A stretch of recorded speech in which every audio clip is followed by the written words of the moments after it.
Hello ladies and gentlemen, and welcome to a new episode of Eve Echoes.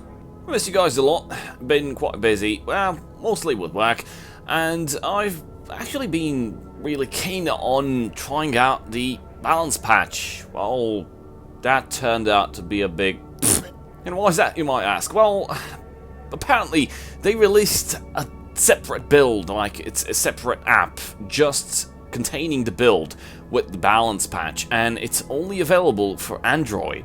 Don't ask me why, and I honestly do not know, because there are so many ways in which you could have did that for iOS, and well, just giving me the slate that, well, you can install an emulator and try it out.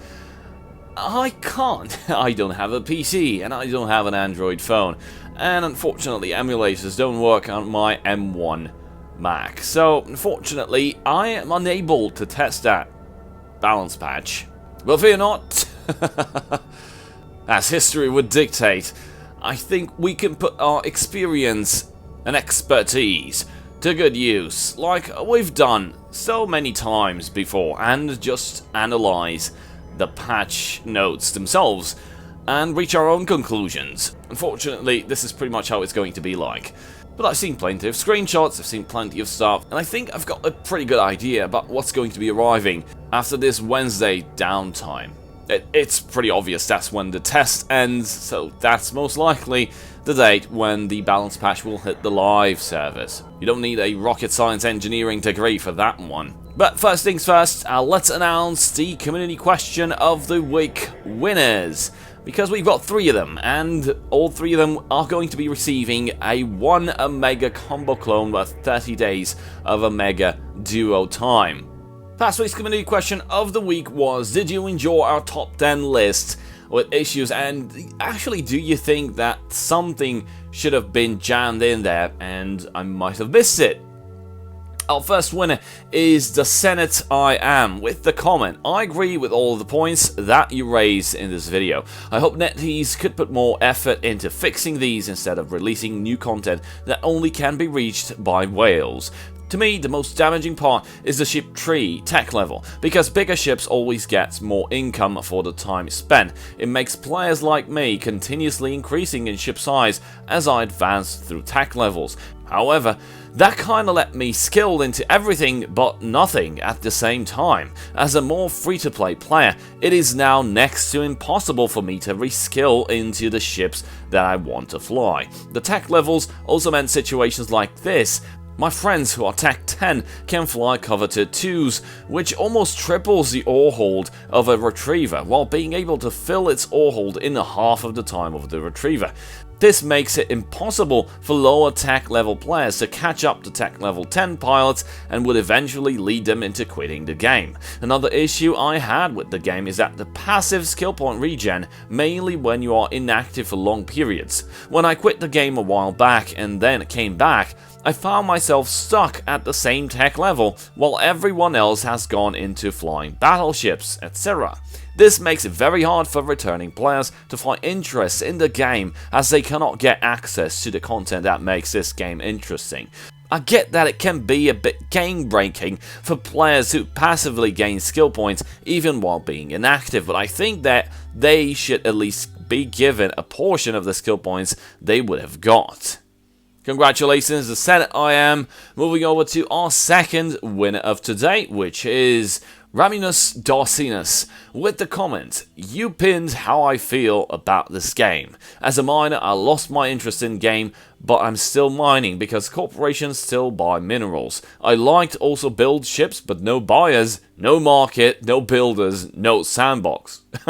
So true.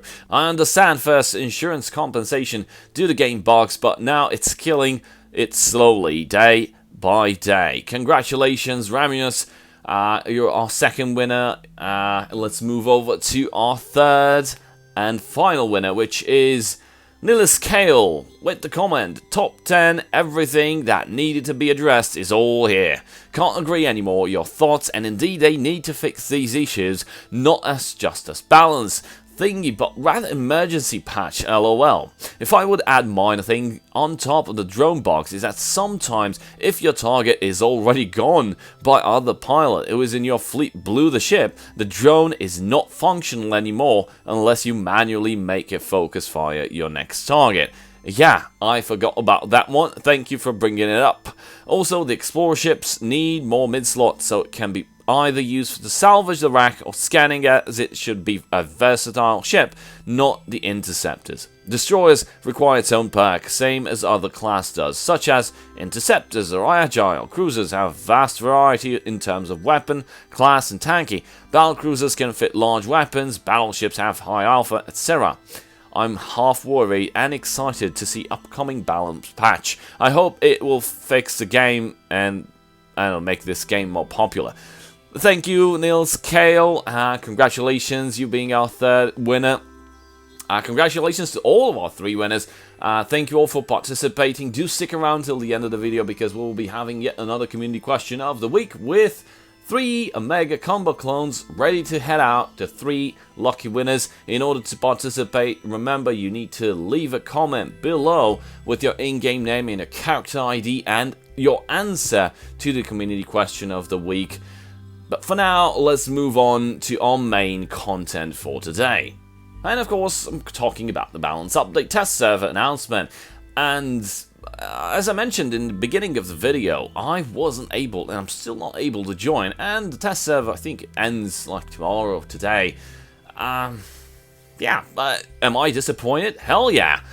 Could have been anything that they could have done, like to allow iOS players not to switch over to Android or to their PC on their emulators to test this build. Sure, there's Test Flight. If you guys didn't heard about it, yeah, I'm talking to you, dev people. Test Flight is an app facilitated by Apple through which you can push your builds without paying for them because, yeah, it's all free. You can push your builds to test, to have beta, alpha tests, whatever you want to call it. People can test it before you publish. So basically what they said was Apple screwed them over, and well, when you try to publish a new build for your application, yeah, you basically have to give I don't know, payment to the Apple Store, like a fee or a tax. But let's remember last year when we had the balance patch, the build was inside the main game. You just had to switch context. There was a button that you could switch to the public test server. You would download the patch, and then you would start playing, testing, whatever. And then if you wanted to go back to Aurora, you would downgrade, click a button, downgrade to the live version of the game, and then continue playing. Well, they didn't went for this option, probably because adding an update to the game would have costed them money. But this means it did cost them last year, so what happened now? Out of funds, are we? This is just speculation on my side, but anyway, Test Flight, let me let me teach you guys something. Test Flight is an excellent way of pushing your builds without publishing them, and giving players a bunch of codes to redeem your build on Test Flight and be able to join and test the game or build or whatever it is that you want the guys to test. And as I mentioned numerous times, it is free for both the developer and for the testers. Anyway, let's move along because I tried arguing with them, didn't get much of an answer. Just recommended like you can do it on Android. Hell no! I have an iPhone and want to play it on my phone. You can use an emulator. Hell no! I'm having a phone just so that I don't play on PC or whatever. So yeah, let's scroll through this list and let's talk about, because most of you guys have probably already tested it if you guys have Android or you actually wanted to hop in on emulators and test this one out. Bear with me and let's scroll through this and let us decide based on my experience and knowledge combined with your experience and knowledge, and let's have a debate in the comment section because well, I'll just review these things and you can basically point out if I suck at it, or maybe I'm right. So, let's go through this blah blah blah blah blah blah blah blah blah blah blah blah blah blah. New features. Combat Commendation. Capsulers can apply to the Concorde for an additional reward for each bounty gained from repelling pirates in the last 7 days. Open the world page, filter bounty rewards. Concorde will grant ISK equal to 100% of the bounty as an additional reward to encourage capsuleers to continue fighting pirates and defending the peace of New Eden. Each bounty can only be claimed once, and it will be better for capsuleers to destroy pirates as quickly as possible to get better results and claim extra bounties. Also, there is a max limit for each bounty of 200 million for now. The higher the tech level, the more times you can apply for combat commendations every week. Unused applications can be stored for up to 4 weeks for future use. Please check the detailed rules in the in-game wallet interface. So let's spin this around a bit, because I've been talking to Sheed a lot, and we've actually been managed to film some podcasts, quite some neat stuff since he managed to fix his PC. And I'm quite happy with it. I think we're having the best of times reviewing whatever we want to review or discussing whatever the hell we want to discuss about regarding in-game content and the future of this game. So one of the things that I was thinking about out loud in one day was, wait a moment, so we're gonna get some commendations that based on the bounties that we receive. I'll give you 5 seconds to realize exactly what's wrong with this. I'm just joking. No, we're going to talk immediately about it. So, this commendation is going to facilitate players living in high-sec islands more than players living in null-sec. Prove me wrong. And why do I say this? Well, players in high-sec islands, anyway, players in high-sec in general, running encounters, they are going to be running these solo most of the time, especially in high-sec islands, using high damage dealers like Dominic's 2, 8-box strikers, Vindicators, Macarios, whatever you want it, you name it. They're going to be doing it solo, so this means they're going to be accumulating most of the bounties for themselves by themselves. What happens in nullsec? Well, we all know the best ship is Friendship, and in nullsec, well, you kind of tend to hop in a fleet, and a ratting fleet, and go chew up all the anomalies that you can get. Well, yeah, but when you do that, the bounties split. So, if let's say if you're too many, you're gonna run into these funny things, funny situations, in which the commendations that you get are going to be lower than the ones the players are running, I don't know, encounters, tech level 10 expert encounters in high sec. Would you look at that? So, not only they will be getting the same ISK as in null sec, well, per hour, let's say, in some cases. I'm not talking about systems that have been fully upgraded with the bounty add-ons for the citadels. Just tiny alliance, or at least tiny corp, having its own solve inside a big alliance, having a few systems to farm, you know, doing their thing. And in this specific case, the players in high-sec islands definitely generate the same amount, or even higher, than the players in nullsec. Of course, the nullsec people also have access to those special juicy anomalies that spawn from time to time, which sometimes do yield good stuff. But we can all agree that this generation is somewhere around that. So doing that as solo players in high-sec islands, they're going to be getting not only the bounty rewards, but the commendations, which is 100% bonus based on the bounties that they just received. So in nullsec, you'll be doing with more people. If you can do it solo, good for you, and you'll be getting proper commendations. But if you're going to do this in a group, you'll be getting less of a bounty, because, you know, split stuff, and you'll end up with less, at least less value in the commendations that you receive. So all in all, it looks like with this thing, what NetEase is doing is incentivizing players to play more solo instead of a group. Like, I don't actually understand why.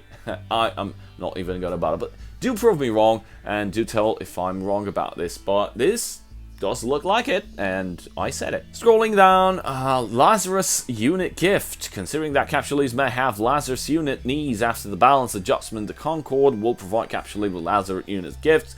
During the event, when tech level reaches 5, you can receive the Lazarus unit. For higher tech levels, each level will unlock more rewards to be claimed.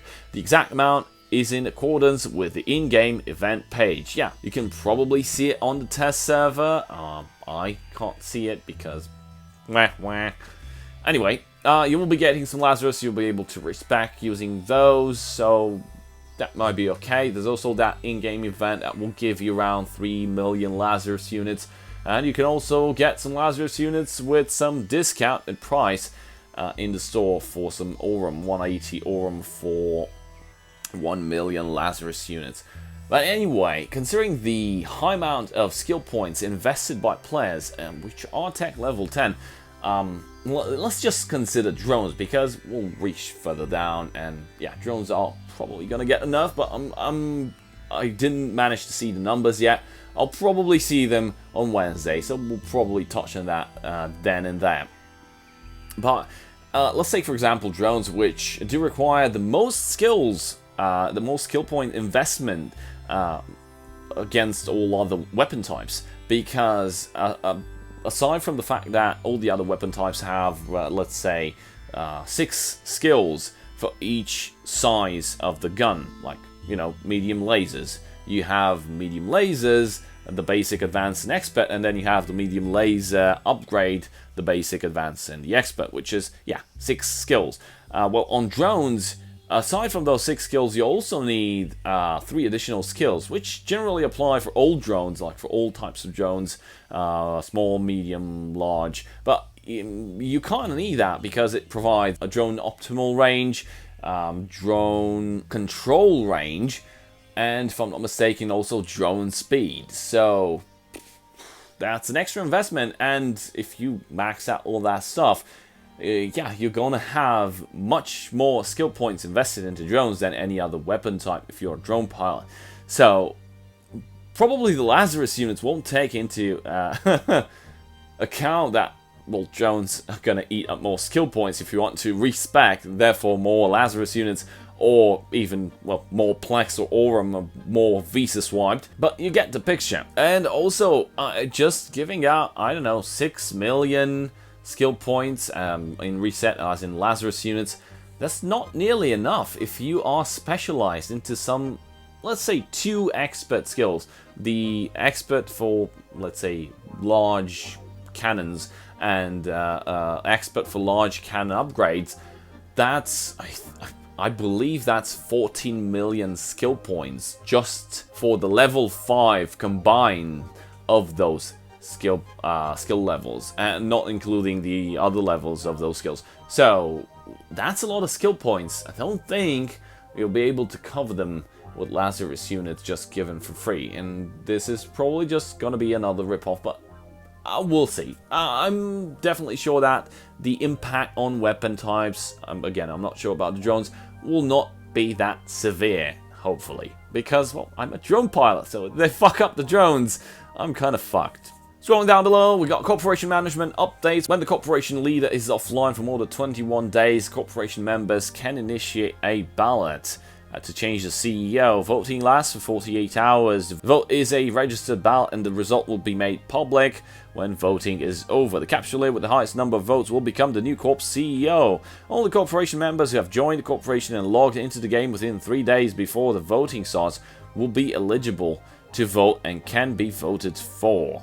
Nice. This actually allows some players to take control of the corporation they're in if, you know, their leaders have completely disappeared or just abandoned the game. Scrolling down below, we got anti-drone pulse bomb. Introducing the anti-drone pulse bomb with a high slot module that usually fit onto battleships. When enabled, it can damage all drones and fighters within a certain range. The new module can be obtained from Mark 7 module blueprint supply box, Mark 9 module blueprint supply box, and these can be found in encounters. If you're running, like, I think hauler encounters, you get module supply boxes.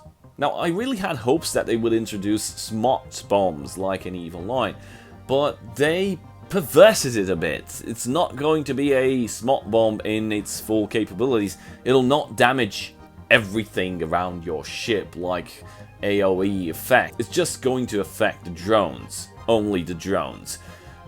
And by drones I mean small drones, medium drones, large drones, and of course fighters, the carrier drones.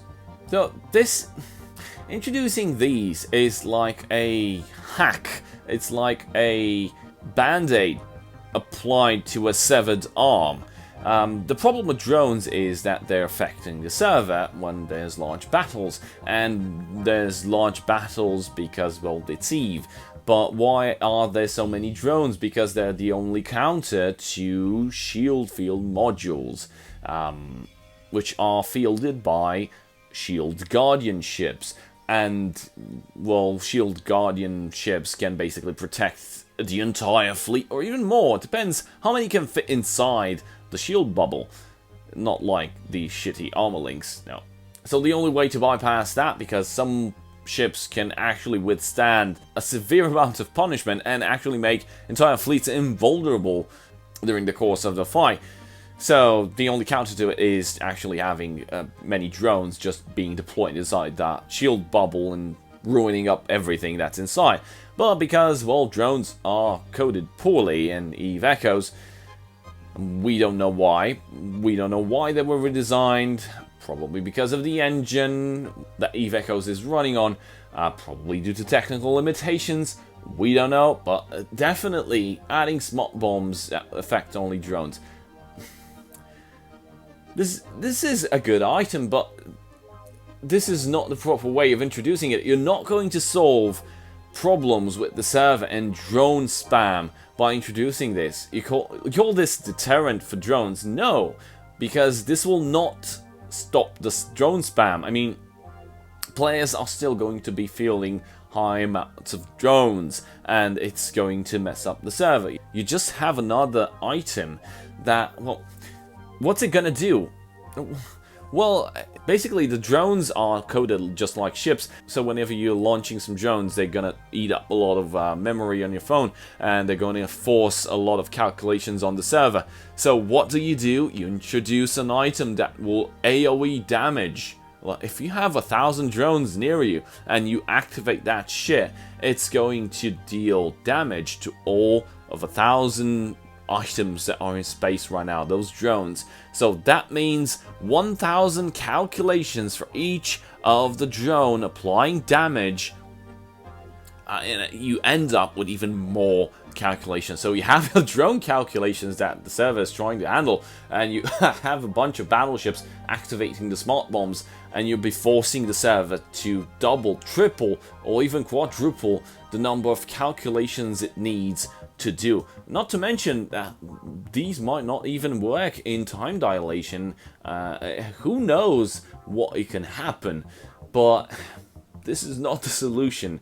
The best solution would have been to fix the damn drones, because they are plagued with issues. They have less damage than any other weapon type. They're gonna just be a bit nerfed now, and they'll have even lower damage. But, I don't know. I'm just going to wait and see it on Wednesday.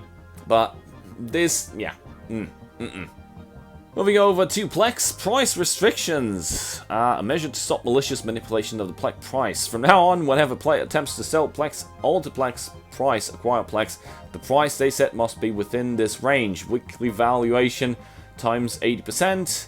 Below price, below weekly valuation time 120%. Which is dumb. You're enforcing rules on a sandbox economy. What the hell is wrong with you people? So, yeah, players have been complaining, well, Plex is rising, Plex is rising. Why is Plex is rising? We've been talking about this for, I think, the last 5 videos. Why is Plex rising? Shitty events that are basically just a sink for Plex, because you need Plex to do whatever, so people buy Plex to be able to complete said whatever event and gimmick that it's inside that event. Then there's the inflation, which is real because due to the insurance, there's not enough destruction in the game, so there's plenty of ISK in the game generated, and nobody buys shit because no one needs to buy crap. So there's so much ISK in circulation that ISK devalues and loses its buying power, so Plex just goes up. There's plenty of reasons why Plex goes up. Also, there's plenty of players that just buy all the Plex that they can get when it's lower and just keep the price high because, well, then they resell. It's called trading. So what you've just done now, you've basically imposed a limit on how Plex price should fluctuate. That's dumb.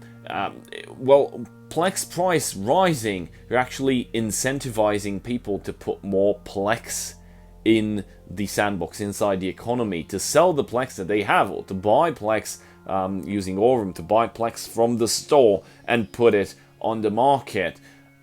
Well, because they may be making a much more ISK and they'll become rich in game. And, well, if you're just limiting that capability, this is no longer a sandbox economy. Sorry to tell you that. It's shit. Moving over to balance adjustments. Cosmic anomaly. The blueprint types for the Inquisitor anomalies, relic location, and capital anomalies have been changed. Woohoo, finally! Now the featured blueprints of each faction are more varied, but the gaps between average values are smaller. For more details, please refer to the balance update. All data sites now drop combat engineering integration materials, and all 3 Sancho dead spaces now drop afterburners. Well, the thing is that previously the Angel space was kind of devoid of content when it came to like stuff that you can find in Inquisitor, in special anomalies, and in relic sites and data sites. Yeah, that was crappy. I don't know why they removed it at one point, because probably Angel was profitable due to the speed rigs. Anyway, they took away that and they dropped it off to Sancho, whatever. Can't remember exactly where. Serpentis? Fuck knows.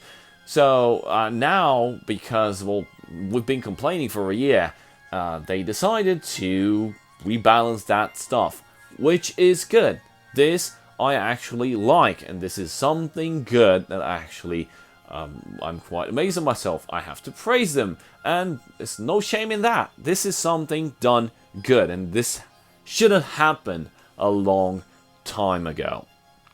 Encounters. The number of encounters per day is now limited. Alpha clone. If daily encounters accepted is greater than or equal to 40, you can no longer accept encounters. And Omega clone. If daily encounters accepted is greater than or equal to 50, you can no longer accept encounters. Well, I don't know if I care, but I just managed to run, I think, maximum 10 encounters in a day. Because I only have like, I don't know, 1 hour at best of playtime. So, did you think about limiting it for multi-boxing? Because I can have 5 characters and I'll just run 5 times 50, which is 250 encounters. And they said that they've been limiting this for the sake of our health. Well, first of all, this actually doesn't even affect casual players. They'll be able to just run their 10-20 missions a day if you have that time. I don't have it. As usual, no problems. And if you are like a maniac and wish to go with 50, if you're a maniac, you probably have multiple tunes. Come on, let's be serious. Anyway, 50 encounters per day. That's a lot. That's not going to limit exploitation of high-sec islands. This is not something that was properly put on a design table, and I don't know, did you guys brainstorm it before you thought about imposing these limits? How about the solution that we came up with, the one with diminishing returns, you know, when you farm like 8, 10, and then you keep farming these encounters, give diminishing returns to the player. No longer the same rewards, smaller rewards, or just move the encounters to low sec. Just as Bradrick keeps preaching on Reddit and on Facebook, there's a bunch of other ways that you guys could have fixed this, but no, you just put a 50 or 40 encounter limit. God damn it. Moving downwards, interdictors. All Type 1 and Type 2 interdictors now have 1 more high slot. and all Type 3 interdictors now have 2 more high slots. That's pretty good. This is something that, well, higher tier destroyers actually having 2 weapons, getting fucked up by frigates all over the place. That was fun, and pretty much no one was using them anymore. But yeah, this is something good. Thrasher 2 interdictor and Thrasher 3 interdictor now gain a 3% damage bonus for each level. Other interdictors gain a 2.5 damage bonus for each level. So yeah, this is some love for the ships that were completely violated during the last year's balance patch, when they removed guns, they removed bonuses. We all hoped that they would improve the destroyers, and they nerfed them even more. Yeah, I'm just going to move on here. Interdiction and heavy interdiction cruisers now have 8.3% less speed. Why? Why? They just received a little bit of speed in the previous balance patch, and now you have less speed.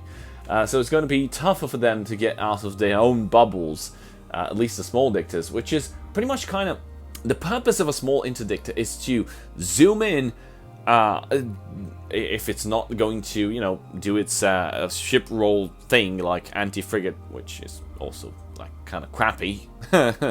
Its purpose was to just zoom in on the battlefield, and right when it's supposed to be hitting a bubble, drop the bubble, catch whatever it was supposed to be caught inside, and move along. Don't stay there, because, well, you're bubbling higher, bigger ships, so you're gonna get blasted if you get caught. So that was the entire purpose of your existence, to just zoom in, fly by, drop the bubble, and get the fuck out. And now you'll probably get inside, drop the bubble, and then pod. Anyway, interceptors now have 12.5% less speed, but why put them in the same category as interdiction balance patches? I don't really understand here what's going on. I should have been a separate category with interceptors. Anyway, yeah, this is something pretty good. Interceptors were quite fast, evading missiles, evading gunfire, evading everything. As I mentioned in my previous video, the Slasher 2 interceptor actually had to fit missiles instead of cannons, because it would completely mess its own tracking, yeah. Atron Interceptor and Warp Signature Radius penalty change from -15% to 10%. Small railgun damage bonus changed from 10% to 2.5.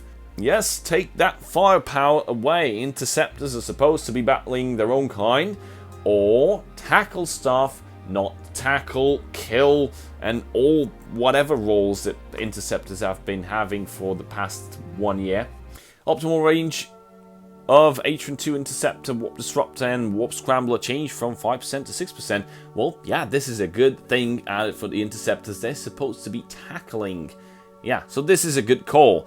Warp Drive Signature penalty, radius penalty changed from 50% to 10%. Damage bonus changed from 15% to 12.5%. Yeah, so they're taking away that extra damage bonus that kind of combined the Mark II, the Type 2 interceptors, interceptor and an assault ship. Yeah, not the case. The interceptors are supposed to be interceptors, and assault ships are supposed to be assault ships. But of course, we don't have assault ships on tech level 10, so I don't know. I'm guessing they're still thinking on how to do this, but what we see here, this is an actual improvement, and this is quite alright on my side. More stuff pertaining to interceptors being handled here, like optimal ranges, warp drive signature penalties for all the types of interceptors. Condor interceptors damage plus 10% change to small missile torpedo plus 2.5, again damage change. Arbitrator Interdictor gets +1 drone slot and -1 mid slot, so that's a bit more firepower to it. Other heavy interdiction cruisers get -1 mid slot and +1 high slot, so that's definitely an extra firepower, but less of an utility mid slot. Thorax Interdictor and Rupture Interdictor, the effective radius in the warp disruption field raised from 10% to 7.5. Yeah, so more damage love for the heavy interdictors. Empire ships. All exploration frigates get +1 mid-slot, allowing you with an exploration ship to be able to fit a scanner, a relic analyzer, and a data analyzer. Finally, the explorer ships have a purpose. New exclusive bonus, data analyzer and relic analyzer analysis success rate +25%, and covert ops cloaking device reactivation delay -50%. So not only that they can fit the entire arsenal of solo exploration items, but now they also have an additional bonus to hacking the cans. This is good, but again, I still think that the interceptors are still going to be favorite in terms of solo exploration, basically because of their interdiction nullifier bonus, allowing you to get out of shitty situations like gate camps. Null solo exploration is pretty difficult if you're scanning for stuff in some other people's base, and they might camp you for it. So I still think that scepters are still going to be viable, even though the success rate is still going to be at best 25% with max skills. Here you will get, I think, 25% from the module with max skills plus an additional 25%. That's 50%. So you'll be getting the rewards much easier now. But what rewards? Yeah, the rewards that they've been spread around again properly across all nations, but how often we'll get some rewards? Well, that's still in the dumpster, because it's still going to take a lot of time for you to find a viable, good quality site to get some actual good loot out of. Armageddon 2 gets +1 low slot. Finally, effective range of Energy Nosferatu and Energy Neutralizer raised from 10 to 15%. Actually, the Armageddon 2 might be a bit overpowered now.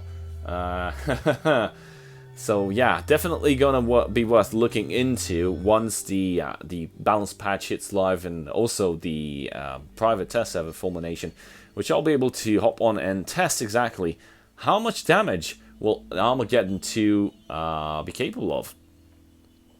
Standard Armageddon gets +1 low slot, new exclusive bonus for Scorpion. Scorpion 2. Oh no, turret effective range, missile torpedo flight velocity. Oh no, where's the ECM that we were promised 8 months ago? So when they released E-War, I think almost 2 years ago, they released E-War and they said ECM is right behind you. It's going to be 3 months, and then we will be launching ECM, which is electronic countermeasures, which is jamming other ships. Like, you'll be able to completely prevent another ship from locking target onto anything else. So not only that didn't happen, but afterwards they came like, those ships have a useless bonus, multi-jamming, because we didn't introduce ECM. Shh, no one knows we didn't introduce ECM. So what we're going to do, we're going to remove the bonuses for ECM. So that's pretty much an indication that ECM will never be delivered. And I don't know, if it's almost 2 years now, we don't have ECM, and they're doing further improvements, quote unquote, on these ships to further reduce any trace of ECM capability that they might have. So they're adding new bonuses. They removed the old bonus, they replaced it with something else, and now they're adding new bonuses. So we can kiss goodbye, ECM. Sorry, Bradrick. Probably looking towards ECM just like me, but looks like we're not gonna get this, brother. Exclusive bonus for Typhoon and Typhoon 2, missile torpedo flight velocity. That will be giving them more range. Typhoon gets +1 mid slot, that's good. New exclusive bonus for Apocalypse, large laser capacitor consumption, -5% for each level. So players flying Apocalypse ships will be able to deal with cap stability much more easier, probably. Tracking velocity of Apocalypse Striker laser range. Holy shit. Oh, man.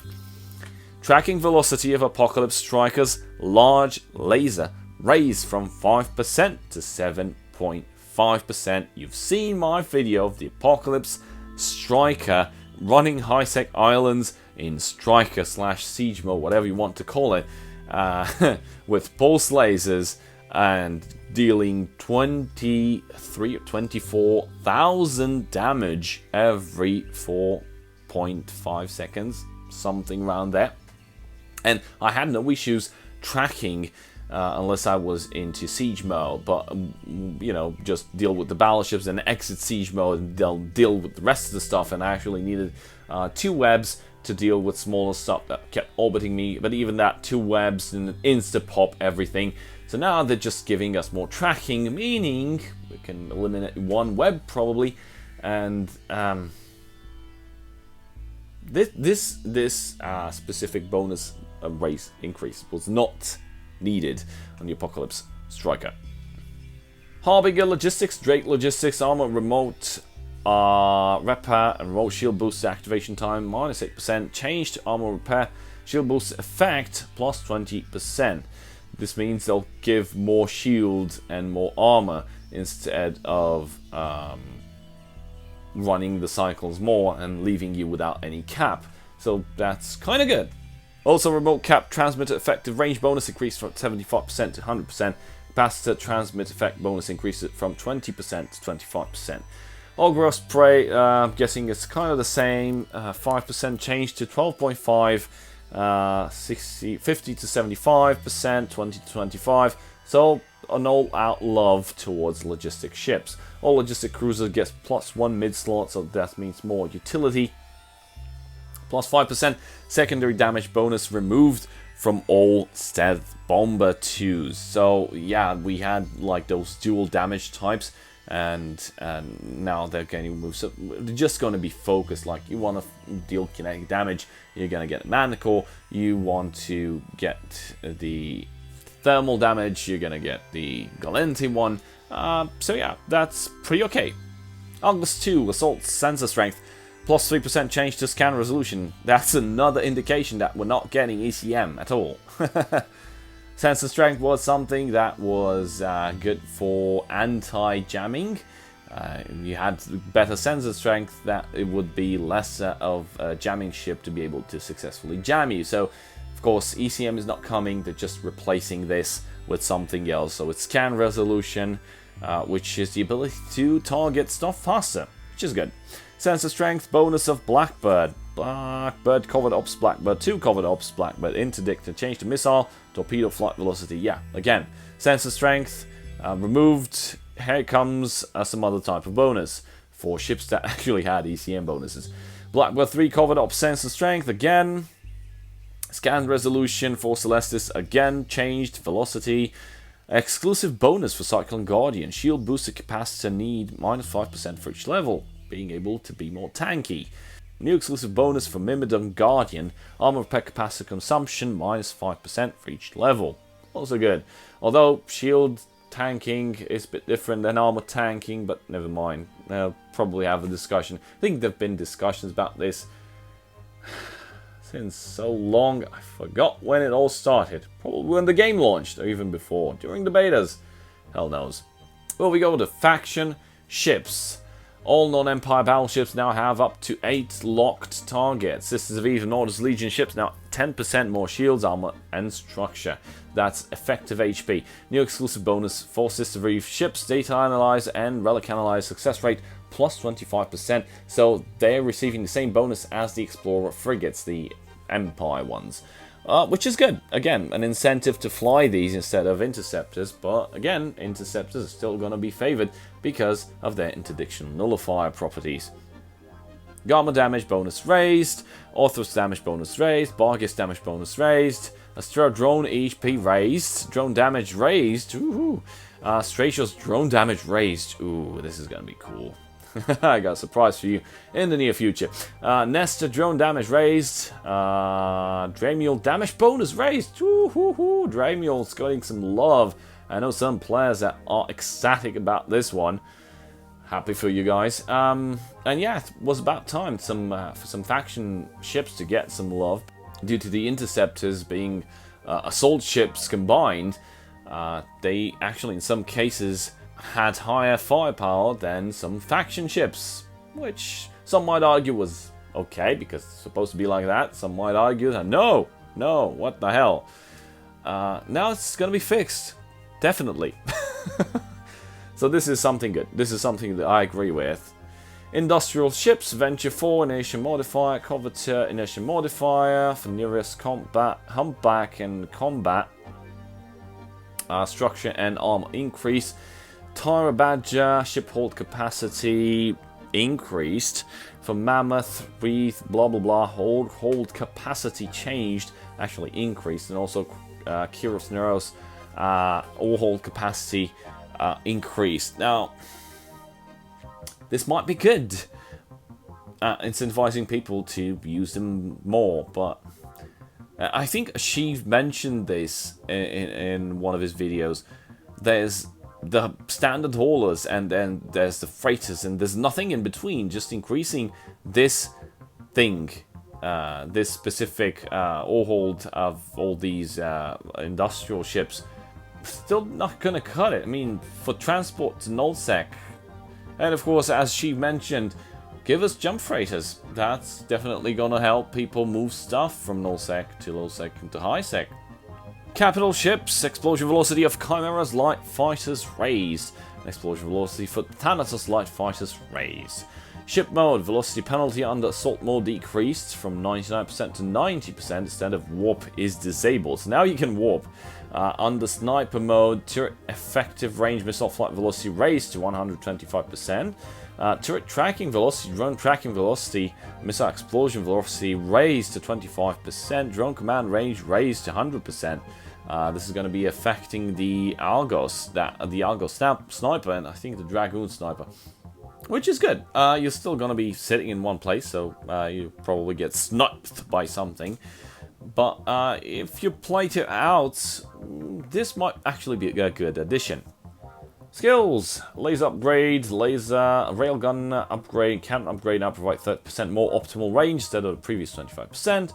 After burn operation, micro drive operation, now greatly reduced capacitor consumption and slightly reduced activation time, making them more flexible and consume less power per unit. That was the old thing about afterburners micro warp drive. You need to pick the correct one depending on the situation you're going to be. And you have to think about it, what exactly you're going to do. Fit an afterburner or fit a micro warp drive. They have different purposes. They serve different purposes. Just cutting them back all, I don't think this is the best solution. Or compression effect raised from 50% to 75%. Not sure if this is going to be incentivizing people to compress the stuff. Is there anyone that compresses ore? Is it worth it? All regular ship command skills now provide 20% speed instead of 45% speed increase. So meaning all ships are going to move slower. They're going to be much slower. Is this good? Is this bad?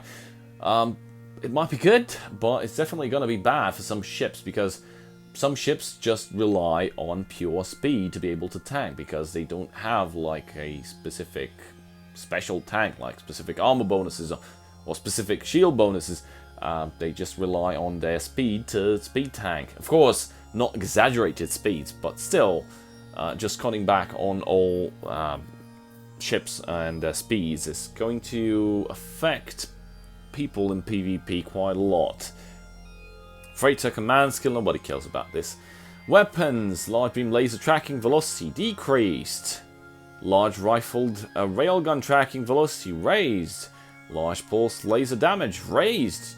This is going to make the Apox Striker with pulse lasers even more deadly. Large cruise missile flight velocity raised. Large torpedo launcher flight velocity raised. Capital cruise missile flight velocity raised. Activation time reduced by 30%, blah blah blah. Capital torpedoes, capital rifle railgun, so all these are getting a slight modification. Capital snub nose railgun damage raised, so they're raising the damage across and all the stuff, the properties across all capital ships. Across all dreadnoughts. This is not what we needed. We needed destroyers to, get more stuff. There's plenty of other ships that require love instead of capital ships. Modules. Small, medium shield booster cooldown reduced. Activation cost reduced. Small, medium, large armor rep cooldown time reduced. Activation cost and armor boost bonus also reduced. Overall performance remains unchanged. Shield extender. Armor plates and capacitor batteries have better passive effects and higher extra amounts when activated.